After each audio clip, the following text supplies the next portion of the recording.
Hey, Colabcoaching yet again, having casual conversations with close friends of mine. Today, I have one of my closest friends, Steven. Thank you, Steven, for having me. Yeah, no problem, man.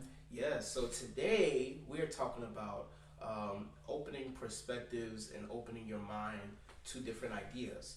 So, Steven, the first question I wanted to ask you is: do you feel like to take today in today's society, as is, do you feel like more people are more open to understanding different perspectives, or do you feel like more people are, in a sense, kind of stuck in their ways? I see it as honestly a mixture of both. I think a fundamental part of being human is that we're always going to have certain things that we stick to and don't let go. They're part of our foundational core of who we are, and that makes sense. But I also do see, especially as of late, a rising trend in a number of people that are challenging themselves, challenging old views, and just really trying to grow. And that's what I want to see more of. Mm, mm. So with the idea, and I see it also. I definitely see it in social media. I mean, of course, people always show their best selves on social media, things of that nature. That Mm-hmm. oh, I'm different. Oh, I'm trying to learn. I'm trying to be inclusive. I'm trying to learn different things. But do you feel like deep down, do you think it's more a facade that a lot of people are putting up, or do you feel like people actually are genuinely trying to open their minds to different perspectives? Yeah, well, honestly, I feel like any amount, something is better than nothing, right? It like even if it's for a show or if it's even for dramatic purposes, you're still learning something or exposing yourself to something new, or you know, you're still challenging yourself in some way. Mm-hmm. And so I think that's still important. Ideally, of course, you want people to be earnest about that and really trying to push that whatever new thought or idea is, and really give it a chance. Mm-hmm. Really lean in on it as opposed to just doing a show of it. But regardless, if you're even touching something new or looking at something different, that's a start. Yeah, I like that. That's exactly how I feel as well. But now let's talk about the other side of it all. The Sure. people that are that you know, they're not these people that I know that have friends, I have family, I have people that colleagues and things like that. They're completely stuck with the way that they were taught, Mm-hmm. and that's all they know, and it kind of makes it seem like that's all they want to know. Um, how do you feel about those type of Yeah, it's that's a hard one for me, man. I'll be honest. people? I get it in the sense that it's a very natural thing. We don't like change, right? We don't like things that shake up stuff that we've come to believe or know. It's really off-putting. No one wants to feel that out of balance, out of whack, or to be wrong. Mm-hmm. So I get where it's coming from, but it's also frustrating because that's the work. That's what it means to continue to grow and mature. You have to be uncomfortable in those ways sometimes, Yeah. in order to continue to expand. There's no such thing as this is where I'm at. There's no more. You can always continue to grow. Yeah. Um, but with that being said, like, how long do you think it's okay to live that way?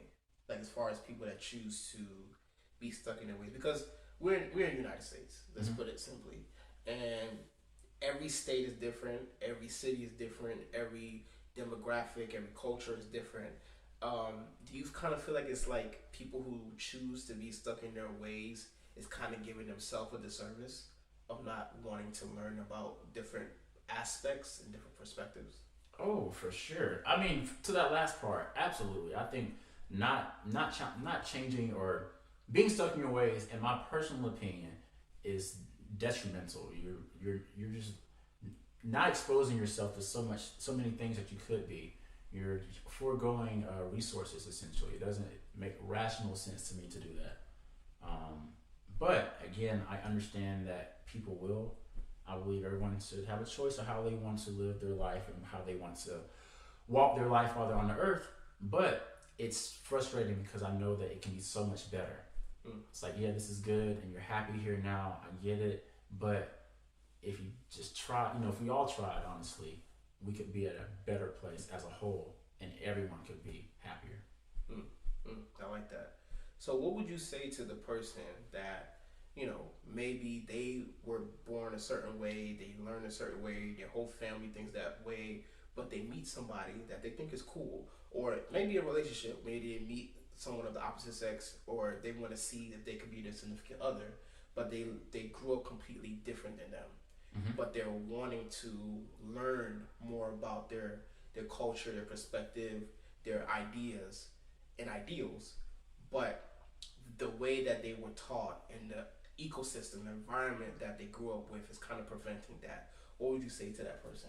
So just to make sure I understand it right. So this person is he's met somebody else who's very different from how he was brought up, Mm-hmm. and he's very curious, or he or she they're very curious to learn more about that person, but their background doesn't allow or isn't very kind to that type of exploration. Yeah, yeah.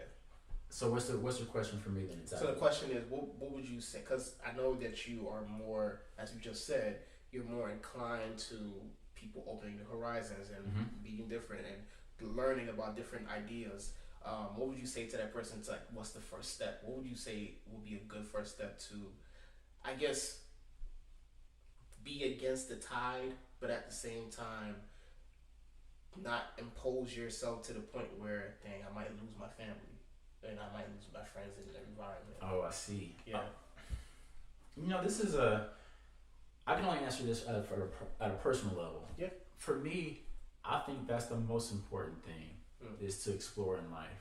I think everything about life is going to incur some level of risk, and obviously, the more greater risk, greater reward type thing. And so sometimes it's not like you want to risk losing your family, but hope. To me, it's more of a testament to having faith that the bonds and the relationships within your family are strong enough to withstand the fact that you're going to rock the boat.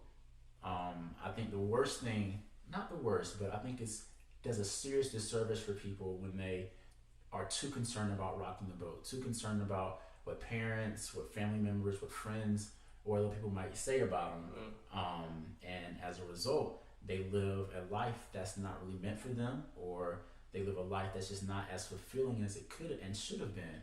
And it all ultimately stems from fear of being rejected from our social pods. Yeah, that's very powerful. Something that really hit me when you were speaking, it was the idea of um, breaking free, in a sense. The Mm-hmm. idea of breaking free from your norms to actually set. You might set the tone for your family. Yeah. You might be the person that broke away from the mold, and now you're setting the example. Um, so with that being said, so with the person that's trying to separate them, not separate, but they're trying to learn more than what they already know. What if they do get opposition from the family? Do you feel like they're the person that should keep going, or should they go back into what they know? I mean, I definitely think keep going. First of all, let me be very, very clear. It's worth it to continue to push forward because you have your own life to live. Yeah. They have their life. Everyone has their own life to live, Yeah. and you have to make whatever paths and decisions right for you, regardless of any of the blowback. That's my personal opinion. But when there is blowback, it's important to, like all things, keep communication open and really try to handle that from a mature standpoint. Have conversations. Be direct. What about this makes you very uncomfortable? Like where's this stress coming from? Can we resolve it? Can we find an understanding? Maybe it's not a pretty ending, but it's something just so you can continue to keep that relationship from blowing up. Yeah, I agree. I wanted to ask a question, but I think it might be a little bit deep. But I'm gonna ask it anyway. So, Go for it. That's what we're here for. how big do you think fear plays a role in the idea of lack of wanting to gain perspective? Like let's put it an example. Like we as I said before, we live in America. We have so many different cultures, ecosystems, things of that nature. But we have a select few people that do sort themselves as superior, or they feel like they're better, or they feel like what they grew up with. And I mean that goes for any culture, because I've seen it in all cultures as well. Right. What do you think how much of a percentage do you feel like that has to do with fear and pride? I think I got you, but just say it one more time, make sure I understand. So I guess to put it plainly, Mm-hmm. how much percentage wise do you feel like fear and pride has to has to be incorporated with the idea of staying who you are and not appreciating different perspectives. Okay, yeah, I understand what you're. Yeah, I think those are probably some of the pillars of what causes that. You know, there's obviously the fear that we mentioned earlier, of being ejected from your social pods. You know, it's really rough to go against the grain when your family believes or thinks or has certain viewpoints. This could be for anything, right? But when your family thinks a certain way, when your friends think a certain way, when even strangers around you in your area think a certain way, right? Mm-hmm. And then you get caught in this bubble, and so to go against that, let's it makes you just on fire. It's tough, right?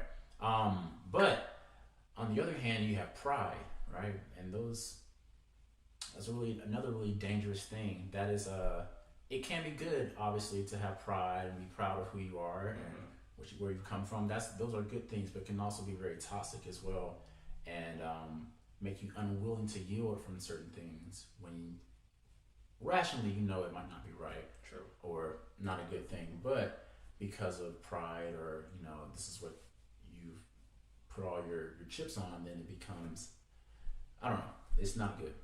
Yeah. No, I agree. I think what you were saying was very powerful because sometimes we can confuse fear for pride. And the reason why I say that is because you're afraid of losing a part of who you are, you become prideful Mm. with the idea that is the end all be all. This is all I know. This is all I'm gonna know. I Mm-hmm. gotta hold on true to it. Don't break traditions. Don't break the culture. Oh yeah. Don't fight. Don't fight against this. You can't do this because this is not allowed. Right. But it's more of the fact that it's not necessarily the culture, is that you're afraid of losing something that you were raised upon Mm-hmm. or something that you grew up on, and it's going to be drifted in the wind type of thing. Yeah. Absolutely. I just want to jump in here really quick, and that's hitting the nail on the head. You losing a piece of yourself, an identity, Mm-hmm. something that you've associated with. It's scary to want to touch that, Yeah. or to be willing to let go of that, or for have something change or modify that for you. It's a terrifying thing, but ultimately rewarding. In my opinion, if it's true and right, then it will still persist, right? Yeah. Yeah. But I agree. you gotta be willing to also let it go. Yeah, that's true. I guess my last question for you is, what would you personally say is the benefit of having an open mindset, open perspectives, to open your mindset to perspectives? Put it that way. What do Mm-hmm. you think is the benefits of that for you personally, especially you growing up the way you did, and now you're living the way you are now? Not to say that the way you grew up was bad. Mm-hmm. Not to say that it was good, but from what you've learned when you were younger to how you are now, what would you say is the benefits of having an open mind? Ooh, I'm trying not to get too super deep with this question, but I feel it coming. Immediate benefits are you get more exposure, right? I think at the end of the day, is how many a well-rounded or more successful person is someone who's been exposed to a lot of different things. They have a lot of tools under their belt, and having an open mind allows that to be possible. You're able to try things. You're able to meet new people. You're able to get things, and those are enrich your life ultimately. Mm. And that's just one part of keeping an open mind. Yeah, I think that's very deep. With that being said, Mm-hmm. Stephen, thank you so much for joining me. It's been a great conversation. I No know this problem. is definitely going to help someone that's been on the fence of trying to open up their mindset and at the same time still try to hold family values, especially with people that want to start relationships with people, friends, maybe co-workers or intimate relationships with someone that has completely different cultures and ideas than them, but they're afraid of breaking the mold of what they were taught. I know this is going to be very, very beneficial for them. With that being said, thank you so much for watching. Do appreciate it. And until next time, thank you once again. Awesome. Thank you. Yes. Bye.